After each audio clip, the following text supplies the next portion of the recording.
پھر وقفہ ہوا 2 گھنٹے کا، پھر آدھے گھنٹے کا، ان شارٹ بتا رہا ہوں، بالآخر سیم ڈے کل ان کو اجازت مل گئی کہ وہ آپ جا سکتے ہیں۔ 8 ہفتے کی اجازت ملی ہے، مئی سے لے کے جولائی تک وہ جا سکیں گے۔ اور اب برطانیہ میں ہے جناب، انہوں نے ہیلتھ کی بنیاد پہ، صحت کی بنیاد پہ اجازت لی ہے کہ کافی عرصہ ہو گیا چیک اپ نہیں ہوا، لیکن ظاہر ہے یہ بات درست نہیں ہے کہ ان کی صحت خدا نخواستہ بگڑی ہوئی ہے اور ان کا علاج یہاں ممکن نہیں ہے، کیونکہ کافی عرصے سے وہ 6 مہینے اپنی مرضی سے وہ جیل میں گئے تھے، اور اگر وہ چاہتے تو وہ جیل نہ جاتے۔ یہ بات کنفرم ہے کہ اگر وہ اپنی درخواست واپس نہ لیتے تو یقیناً انہوں نے جیل نہیں جانا تھا، ان کی گرفتاری نہیں ہونی تھی، کیونکہ انٹرم بیل ان کو ملی ہوئی تھی، بری ضمانت ملی ہوئی تھی، اور وہ ضمانت کنفرم ہو سکتی تھی، کیونکہ یہی عدالت لاہور ہائی کورٹ ہی تھی، تو ایسا کوئی نظر نہیں آ رہا تھا۔ بہرحال اب انہوں نے جانا ہے، اور جانا ہے تو یہ خالصتاً سیاسی معاملات ہوں گے، یہ اس میں صحت کا کوئی تعلق نہیں ہے۔ پہلے نواز شریف صاحب بھی ہیلتھ گراؤنڈ پہ ہی گئے تھے، ایک خاص ماحول میڈیا میں بنایا گیا، اور اس کے بعد پھر وہ نکل گئے تھے۔ وہاں گئے ہیں تو الحمدللہ وہ بالکل ٹھیک ہیں، اور بلکہ وہاں پہ انہوں نے غیر ملکی سفارتکاروں کے ساتھ بہت ساری خبریں آئیں ملاقاتوں کی۔ پھر اس کے بعد ایک ویو آئی، گجرانوالہ سے سٹارٹ ہوا، پھر ملٹری لیڈرشپ سے استعفے مانگے گئے، سب کچھ تہس نہس کرنے کی باتیں کی گئیں، وہ فیز ہی گزر چکا ہے۔ اب مریم صفدر صاحبہ بھی خاموش ہیں، شہباز شریف صاحب بھی باہر آئے، حمزہ شہباز باہر آئے، حمزہ شہباز یہاں پہ چیزوں کو دیکھیں گے، سیاسی معاملات کو۔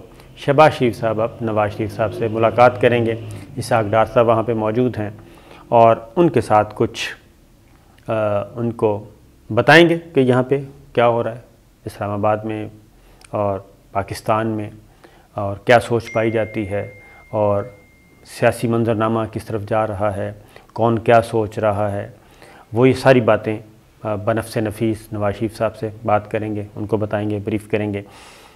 تو اس کے بعد جب وہ واپس پلٹیں گے تو یقیناً ایک پورے کا پورا ایک فائنل لے کے آئیں گے، کیونکہ ایک بات بتا دوں کہ یہ اب ڈھکی چھپی بات نہیں ہے کہ شہباز شریف صاحب کا پوائنٹ آف ویو اور سوچ اور طریقہ سیاست تھوڑا سا حکمت عملی کے اعتبار سے، بنیاد میں نہیں، میں یہ نہیں کہہ رہا کہ شریف خاندان میں کوئی یوں ہو چکا ہے، نہیں، یہ ہیں سب ایک ہی، طریقہ کار مختلف ہے، اور شہباز شریف صاحب نواز شریف صاحب سے گو ہیڈ لینے جا رہے ہیں، کیا مجھے گو ہیڈ دیں، مجھ پہ اعتبار کریں، اور میں آپ کے مفادات کا تحفظ بھی کروں گا اور دھوکہ بھی نہیں دوں گا، تو مجھ پہ اعتبار کریں، اور مریم صفدر صاحبہ کو بھی کہیں کہ وہ میرے ساتھ چلیں اور مجھ پہ اعتبار کریں، کہنے کا مطلب یہ ہے۔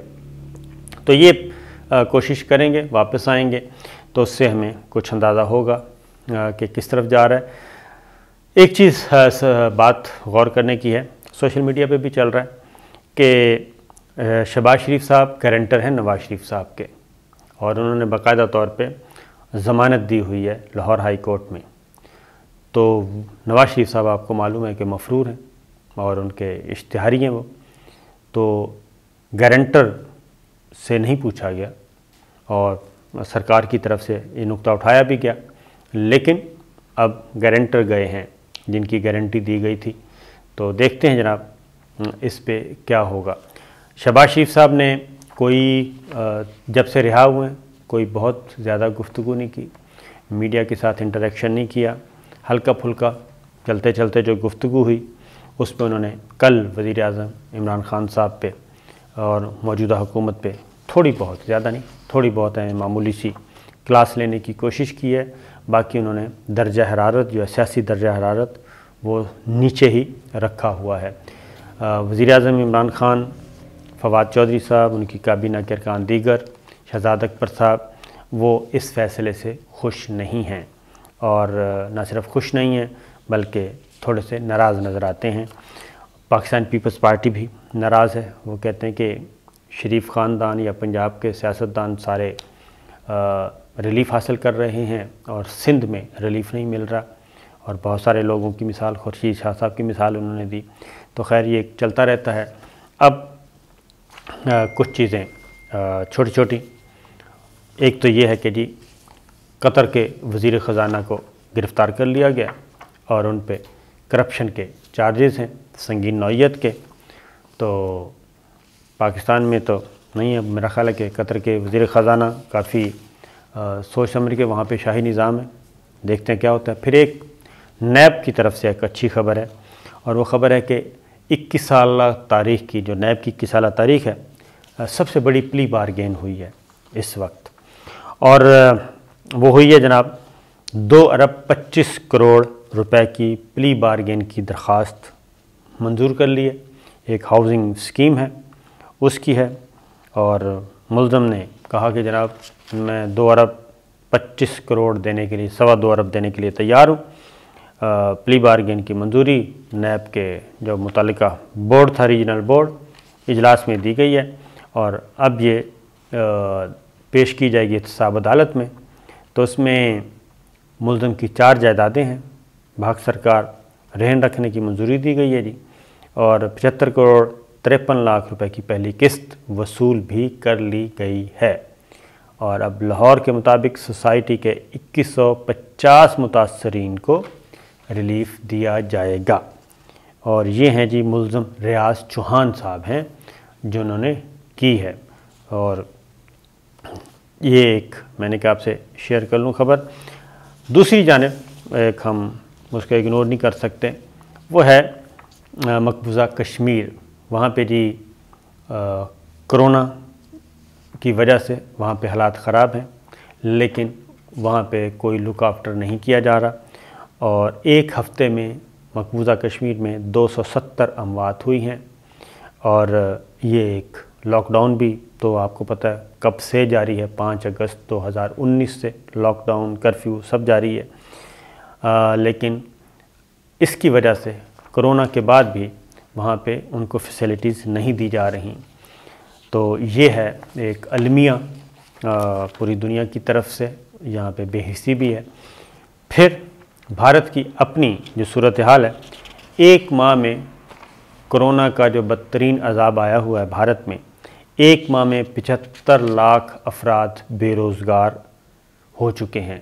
75 لاکھ افراد روزگار سے محروم ہو چکے ہیں. اور یہ centre for monitoring Indian economy کی رپورٹ ہے، اور ان کی رپورٹ کے مطابق جو کووڈ کی تازہ ترین لہر ہے اس کے بعد ورسٹ سچویشن ہے. اور 75 لاکھ افراد صرف 1 مہینے، اپریل میں، پچھلا مہینہ، صرف 1 مہینے میں 75 لاکھ. اور اس سے پہلے کی کیا صورتحال ہے وہ کہتے ہیں وہ نہ ہی پوچھا جائے تو زیادہ بہتر ہے. اور بے روزگاری کی شرح 7.97 یعنی کہ 8% تک پہنچ گئی ہے. 8% تک بے روزگاری کی شرح پہنچ گئی ہے. اور شہری علاقوں میں یہ شرح 10%، 9.78 ہے، جبکہ دیہی علاقوں میں 7.13 ہے. اور مارچ میں یہ 6.5% تھی، جو کہ اپریل میں 8% ہو گئی ہے. اور اس نے نہ صرف اقتصادی سرگرمیاں بند ہو کے رہ گئی ہیں، بلکہ وہ کہتے ہیں کہ اگر یہ سلسلہ چلتا رہا تو بے روزگاری کی شرح جو ہے وہ خوفناک حد تک انکریز کر جائے گی، اور شاید اتنا زیادہ نقصان کرے یہ بھارت کی اکانومی کو کہ کئی سال تک اس کو سنبھلنے کا موقع ملے گا. کیونکہ ابھی تک جو سچویشن چل رہی ہے وہ 5 لاکھ، 4.5 لاکھ، 4.25 لاکھ ڈیلی یومیہ جو ہیں وہ کووڈ کے پیشنٹ آ رہے ہیں. تو دیکھتے ہیں جناب کیا ہوتا ہے. اللہ تعالیٰ سب پہ رحم کرے. اجازت دیجیے، اللہ حافظ.